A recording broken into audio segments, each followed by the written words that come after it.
आज सुबह सुबह मेरे घर का पावर कट हो गया था क्योंकि यहाँ पे इलेक्ट्रिसिटी का कुछ काम चल रहा था। तो मेरी बेटी को गर्मी लगने लगा, तो ये बात सुन के थामी आ गई उसे अपने घर ले जाने के लिए। और यहाँ मेरी मेड भी अपना काम कर रही थी। मेरी बेटी यहाँ पे रेडी हो गई अपना टॉयज़, अपना बॉटल ले जाने के लिए साथ में। थामी के जाने के बाद मेरी मेड भी जा चुकी थी और आज मुझे रुद्राभिषेक पूजा में जाना था अपने चाचा जी के घर। तो मैं भी फ्री हो गई थी, मैंने सोचा चलो मैं भी रेडी हो जाती हूँ। तो सबसे पहले मैं अपना नेल पॉलिश रिमूव की। मेरा नेल्स देखिए काफ़ी छोटा छोटा है क्योंकि मैं समय समय पे अपने नेल्स को कट कर देती हूँ, क्योंकि मेरी बेटी काफ़ी छोटी है, उसे अपने हाथों से मुझे फिट कराना पड़ता है।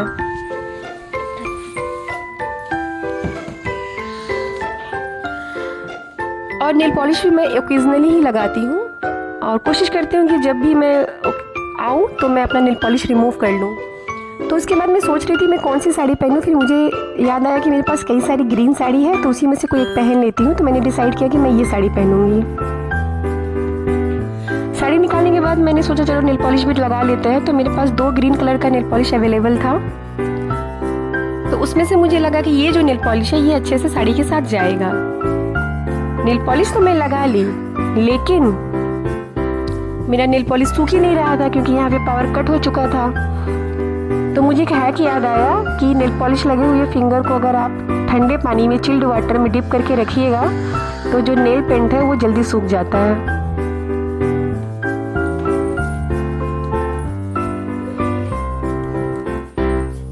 आप लोगों को भी कभी जल्दी रहे तो आप इस हैक को जरूर ट्राई करिएगा, बहुत काम का है।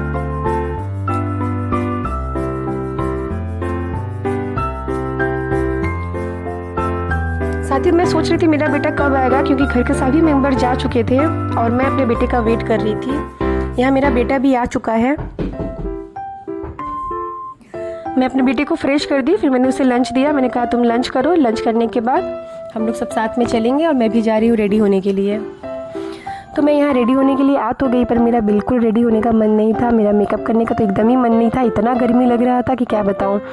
तो बस आज मैंने बहुत ही सिंपल सा मेकअप किया, सिर्फ लिपस्टिक, आईलाइनर और बिंदी में ही अपना मेकअप कंप्लीट किया।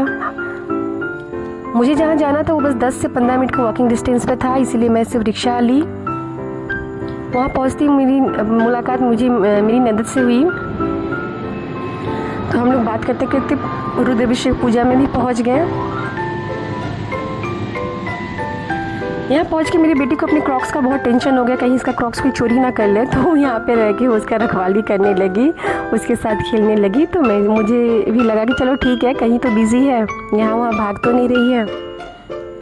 और जब मैं वहाँ पहुँची तो मैंने देखा कि पूजा ऑलरेडी स्टार्ट हो चुका था, सभी लोग पूजा में बैठ चुके थे। मेरी बेटी भी यहाँ पे बहुत इंजॉय कर रही थी। आज मुझे अकेले ही आरती करना पड़ा क्योंकि आज फ्राइडे था। मेरे हस्बैंड को ऑफिस में बहुत ज़रूरी काम था, तो वो बोले थे कि मैं ऑफिस से डायरेक्टली ही पहुंचूंगा, तो मैं अकेले ही आरती कर रही थी। बाद में मेरा बेटा भी मुझे ज्वाइन किया और फिर हम लोग साथ में आरती किए।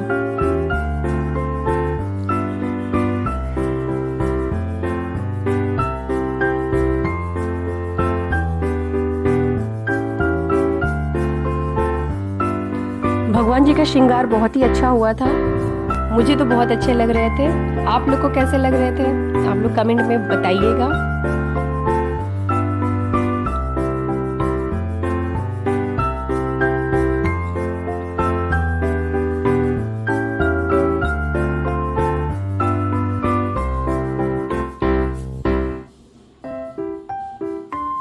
ये देखिए शिव जी को श्रृंगार होने के बाद कितने अच्छे लग रहे हैं। इधर सभी पूजा करे तो उधर मेरी बेटी खेल कूद के थक के सो गई थी और मैं सुबह से कुछ खाई नहीं थी, मेरा फास्ट था, तो मुझे भी एसिडिटी हो गई थी। तो मैंने अपने हस्बैंड से कहा कि थोड़ा बाहर निकलते, बहुत सफोकेशन भी हो रहा है और मेडिसिन लेके आते हैं। तो मैंने हस्बैंड को कहा कि आप खड़े रहिए, हम फटाक से मेडिसिन लेके आते हैं, आप जब तक स्कूटी पार्क करिए तब तक हम लेके चले आएंगे। फिर मेडिसिन लेके हम लोग वापस घर जा रहे हैं। घर जाने के बाद मैंने देखा कि मेरे बेटे को बहुत जोर से नींद लगी है, तो मैं उसे डिनर कराने लगी, नहीं तो फिर आज का डिनर उसका स्किप हो जाता। अब बगल में बैठ के मेरी बेटी भी खेल रही थी। डिनर वगैरह करने के बाद हम लोग सभी कोई घर पे वापस आ गए और इसी तरीके से आज का मेरा दिन रहा। कैसा लगा आपको वीडियो ज़रूर कमेंट करिएगा। देखने के लिए थैंक यू।